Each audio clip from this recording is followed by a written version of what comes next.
Creation myth, the creation of the universe, from the Yoruba people, West Africa. Before the universe was created, there existed only a vast expanse of sky above and an endless stretch of water and uninhabited marshland below. Oloran, the wisest of the gods, was supreme ruler of the sky, while Olokun, the most powerful goddess, ruled the seas and marshes. Both kingdoms were quite separate at that time, and there was never any conflict between the two deities. Oloran was more than satisfied with his domain in the sky and hardly noticed what took place below him. Olokun was content with the kingdom she occupied, even though it contained neither living creatures nor vegetation of any kind.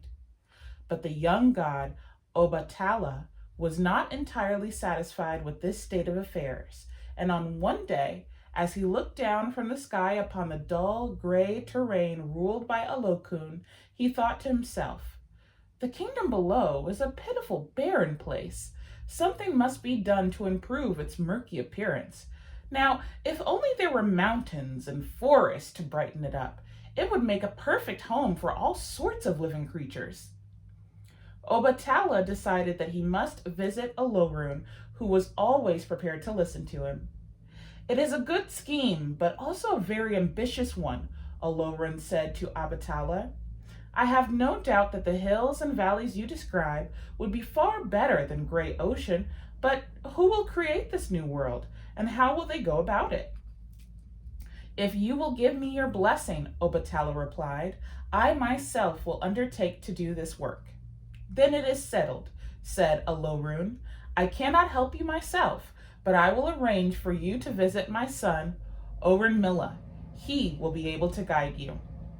Next day, Obatala called upon Orinmilla, the eldest son of Olorun, who had been given the power to read the future and to understand the secret of existence.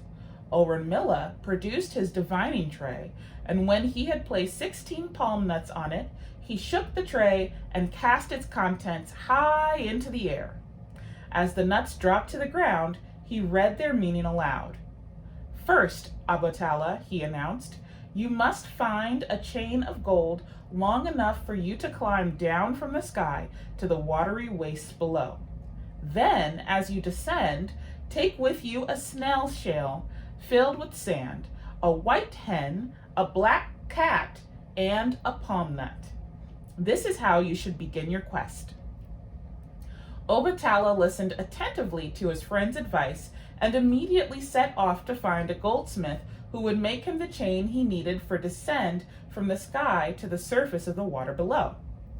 "I would be happy to make you the chain you ask for," said the goldsmith, "provided you can give me all the gold I need. But I doubt that you will find enough here for me to complete my task." Obatala would not be dissuaded, however, and having instructed the goldsmith to go ahead with his work, he approached the other sky gods and one by one explained to them his purpose, requesting that they contribute whatever gold they possessed. Their response was generous. Some of the gods gave gold dust, others gave rings, bracelets, or pendants, and before long, a huge glittering mound had been collected.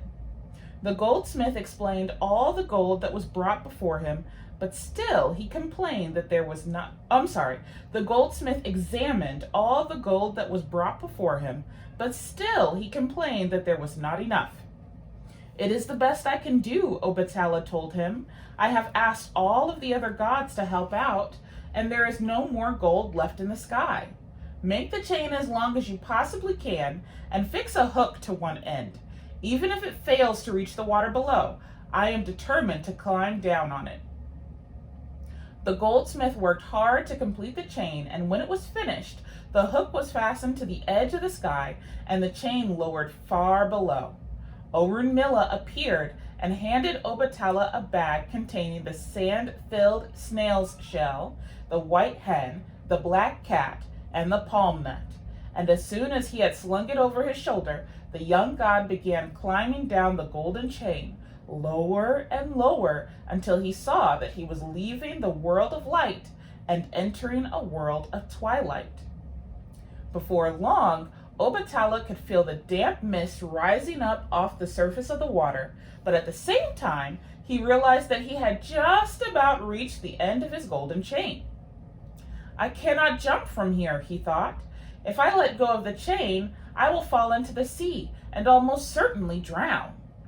And while he looked around him rather helplessly, he suddenly heard a familiar voice calling to him from up above. Make use of the sand I gave you, Orunmila instructed him. Toss it into the water below. Obatala obeyed, and after he had poured out the sand, he heard Orunmila calling to him a second time. Release the white hen, Orunmila cried.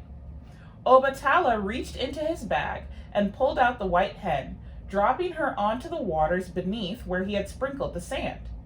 As soon as she landed, the hen began to scratch at the sand, scattering it in all directions. Wherever the grains fell, dry land instantly appeared. The larger heaps of sand became hills, while the smaller heaps became valleys. Obatala let go of his chain and jumped onto the solid earth. As he walked, he smiled with pleasure, for the land now extended a great many miles in all directions. But he was proudest of the spot where his feet had landed first, and decided to name this place Ife. Stooping to the ground, he began digging a hole and buried his palm nut in the soil. Immediately, a palm tree sprang up from the earth, shedding its seeds as it stretched to its full height so that other trees soon shot up around it. Obatala felled some of these trees and built for himself a sturdy house thatched with palm leaves. And here, in this place, he settled down, separated from the other sky gods, with only his black cat for company.